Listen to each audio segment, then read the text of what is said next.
Bienvenue dans le podcast Dans la tête des tueurs. Je suis Quentin Bernard et ensemble, nous allons explorer les profondeurs du crime en série à travers des récits sombres et fascinants qui ont marqué l'histoire. À présent, prenez une longue inspiration et préparez-vous à plonger dans l'univers des serial killers. Dans la tête de John Wayne Gacy. Les rues de Chicago, trempées par la pluie incessante, portent en elles les échos du passé. Chaque coin de rue, chaque bâtiment ancien a une histoire à raconter.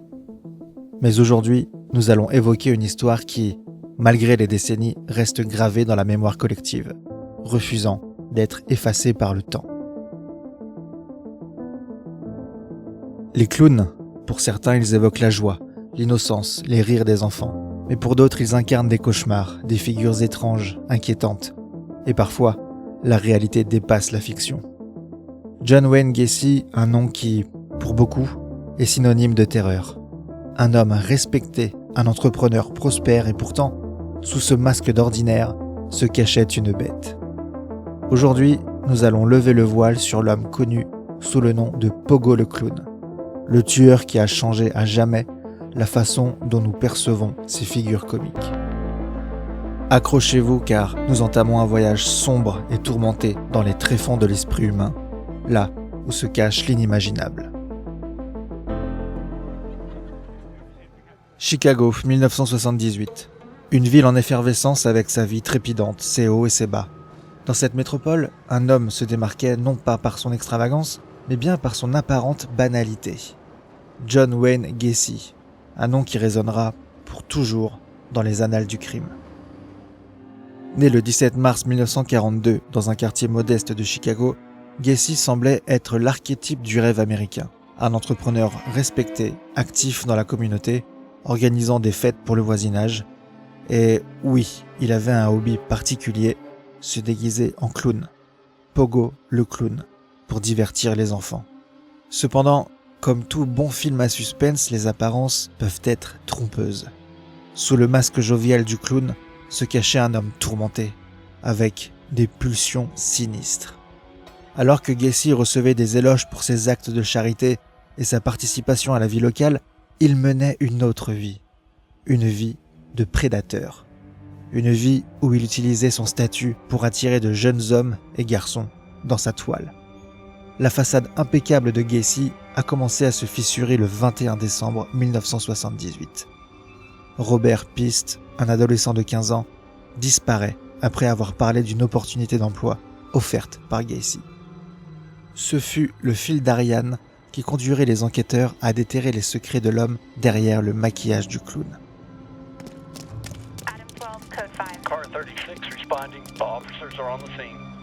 Les jours qui ont suivi ont révélé un tableau terrifiant et Chicago serait à jamais marqué par l'horreur de ces découvertes. Le foyer, normalement un lieu de refuge, de chaleur, de souvenirs, mais pour certains, comme les malheureux invités de Gacy, ce fut le théâtre d'un véritable cauchemar. Ce 21 décembre 1978, à la suite de la disparition de Pist et grâce à des indices accablants, Gacy est arrêté au volant de sa voiture, puis est ramené chez lui. La maison de Gacy est devenue le centre d'attention. Lorsque les enquêteurs ont commencé à fouiller la propriété, rien n'aurait pu les préparer à l'horreur qu'ils allaient découvrir. Sous la maison, dans le vide sanitaire, espace étroit et rampant, une odeur nauséabonde accueillait quiconque osait s'y aventurer. Et pour cause, c'était le lieu de repos de nombreux corps, victimes de la cruauté de Gacy. Un à un, les cadavres étaient exhumés. Jeunes hommes, adolescents, tous ayant croisé le chemin de Gacy à un moment donné. Ils étaient là, sous ses pieds, alors qu'il vivait sa vie en surface, se mêlant aux autres, souriant, riant, jouant le rôle du voisin amical. Un des enquêteurs témoignera « Je n'oublierai jamais ce jour-là, l'air, l'odeur. On s'attendait à trouver quelque chose, mais pas à cette échelle. C'était comme si le sol lui-même pleurait. » Au total, 26 corps ont été retrouvés dans le vide sanitaire. 3 seront retrouvés enterrés dans son jardin, tandis que 4 autres cadavres seront découverts au fond de la rivière des Plaines, qui coulait encore paisiblement à proximité de chez Gacy. Les victimes avaient été trompées, abusées, puis tuées. Et pendant tout ce temps, cette maison, cette façade ordinaire, cachait l'un des secrets les plus sombres de l'histoire criminelle. La ville était sous le choc. Comment un tel mal pouvait-il se cacher aux yeux de tous ? Et alors que Chicago tentait de comprendre, le monde entier fixait son regard sur cette maison de l'horreur et sur l'homme qui avait transformé le rire en terreur. L'enfance de John Wayne Gacy est loin d'être idyllique. Enfant en surpoids et souvent malade, il est moqué par son père qui le traite de tapette et d'autres insultes homophobes quand il est défendu par sa mère. Très proche de ses deux sœurs, Joanne et Karen, tous se font battre par ce père alcoolique. Lorsqu'il a 9 ans, un voisin abusera sexuellement de John, mais jamais il n'osera révéler cet abus. À 17 ans, il s'en va pour Las Vegas, après avoir quitté le lycée. Il sera concierge dans un salon funéraire avant de se faire envoyer pour acte de nécrophilie. C'est d'ailleurs à cette période qu'il découvrira cette fascination pour les cadavres. À son retour à Chicago, il décrochera en 1963 son diplôme dans une école de commerce. Suite à cela, bon vendeur, il sera gérant d'un magasin de vêtements pour hommes. Il épouse Marilyn Myers, une collègue de travail, en 1964. Le père de Marilyn proposera à John de reprendre les rênes de 3 restaurants KFC dans l'Iowa. Devenu quelqu'un d'important dans sa ville, un notable comme on dit, John s'engage en politique. En 1968, plusieurs de ses employés encore mineurs l'accusent de tentative de viol. Gacy nie tout d'un bloc et crie au complot organisé par ses adversaires politiques. Il fera 10 ans de prison pour sodomie, mais au bout de 18 mois, il est mis en liberté conditionnelle car le psychiatre du pénitencier le croit innocent et même inoffensif.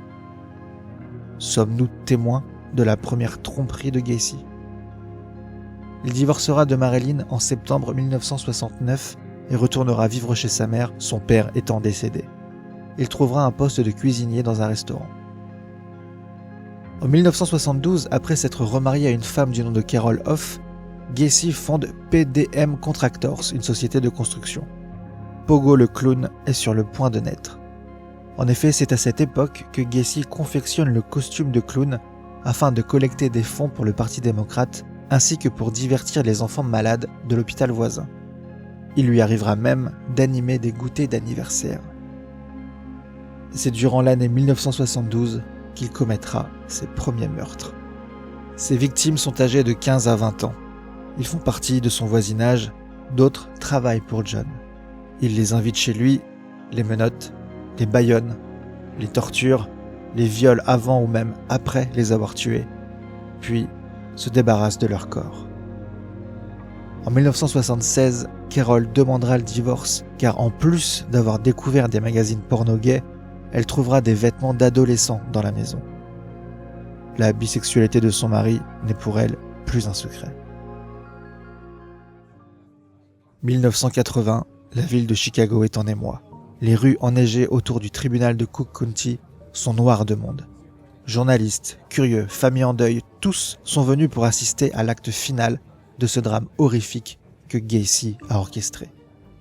Face à des preuves accablantes, l'avenir de Gacy semblait scellé, mais, comme dans tout bon drame, des rebondissements étaient à prévoir. La défense de Gacy a joué une carte inattendue, plaider la folie. Ils ont tenté de peindre un portrait d'un homme déchiré par ses propres démons, incapable de comprendre ou de contrôler ses actions. Des experts, des psychiatres ont été appelés pour analyser l'esprit torturé de Gacy. Mais l'accusation était déterminée. Ils avaient des témoignages poignants des familles des victimes, les preuves matérielles et plus troublant encore, les confessions froides et méthodiques de Gacy lui-même. John Wayne Gacy racontera « Je les ai attirés, c'est vrai. Certains étaient consentants, d'autres non. Mais à la fin, ils étaient tous pareils, tous silencieux.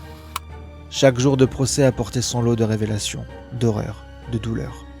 Les détails glaçants des crimes de Gacy étaient exposés sous les yeux ébahis d'un public choqué. Puis, le verdict est tombé. Gacy a été reconnu coupable de ses crimes et condamné à mort. La folie, qu'elle soit réelle ou feinte, n'a pas suffi à sauver l'homme monstre de la justice. Il sera condamné 21 fois à perpétuité et 12 fois à la peine de mort. Son nom figure dans le Guinness Book des records. C'est la plus lourde peine pour un tueur en série. Pendant que Gacy attendait son exécution, l'encre coulait, les débats s'intensifiaient. Certains voyant en lui l'incarnation du mal. D'autres cherchaient à comprendre, à sonder les abysses de son esprit. Mais une chose était certaine, John Wayne Gacy resterait à jamais gravé dans l'histoire comme l'un des plus notoires tueurs en série d'Amérique. Il sera exécuté le 10 mai 1994 par injection létale. Avec la chute de Gacy, une certaine tranquillité a semblé revenir. Les rues de Chicago ont retrouvé leur agitation quotidienne, les familles ont tenté de guérir et le temps a poursuivi son inexorable avancée. Pourtant, l'ombre de Gacy plane encore. Son histoire, ses crimes et surtout sa double vie ont laissé une empreinte indélébile sur la psyché collective. Les chercheurs, les écrivains, les cinéastes, tous ont cherché à déchiffrer ce puzzle, à comprendre comment un homme pouvait mener deux vies aussi contradictoires. Comment le voisin aimable, le clown joyeux, pouvait aussi être un prédateur impitoyable. Ces questions ont donné naissance à une multitude d'œuvres, des films, des documentaires, des livres. John Wayne Gacy est devenu une figure presque mythologique du mal incarné.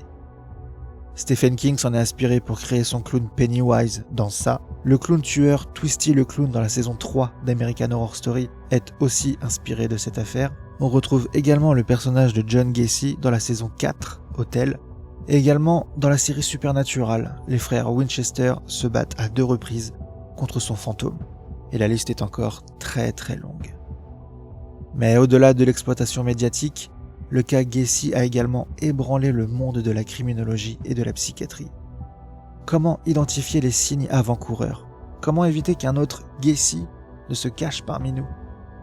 Des profilers ont étudié son cas en profondeur, cherchant des schémas, des indications, de nouvelles méthodes d'investigation, des approches psychologiques plus poussées ont vu le jour à la lumière de son cas.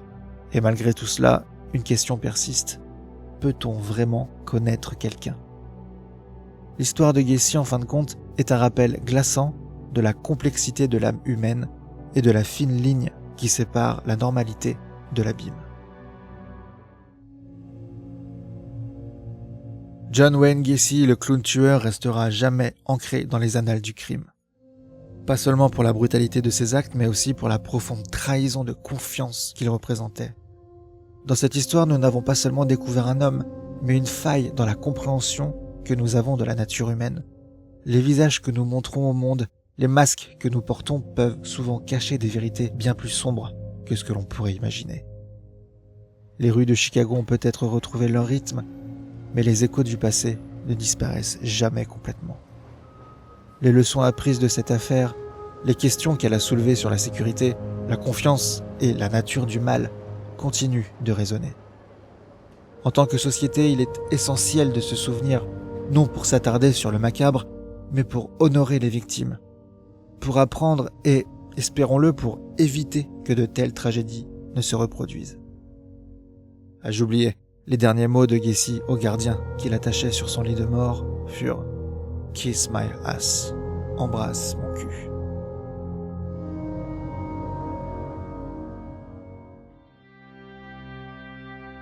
Nous venons d'explorer ensemble les recoins les plus obscurs de l'esprit humain, là où se cachent des mystères que beaucoup préféreraient ignorer. Maintenant, alors que nous revenons à la lumière, je vous invite à reprendre votre souffle et à retrouver un semblant de sérénité. Je suis Quentin Bernard et merci de m'avoir accompagné dans cette descente. Ce podcast est écrit et réalisé par mes soins et produit avec le soutien de Jonathan Dyer. Je tiens à remercier notre sponsor Datamantia.com. C'est une boutique en ligne qui vend des vêtements, des accessoires et décorations uniques autour de nombreux thèmes, comme le cyberpunk, le dark fantasy et bien d'autres. Je vous invite à aller jeter un coup d'œil parce que c'est vraiment cool ce qu'ils font.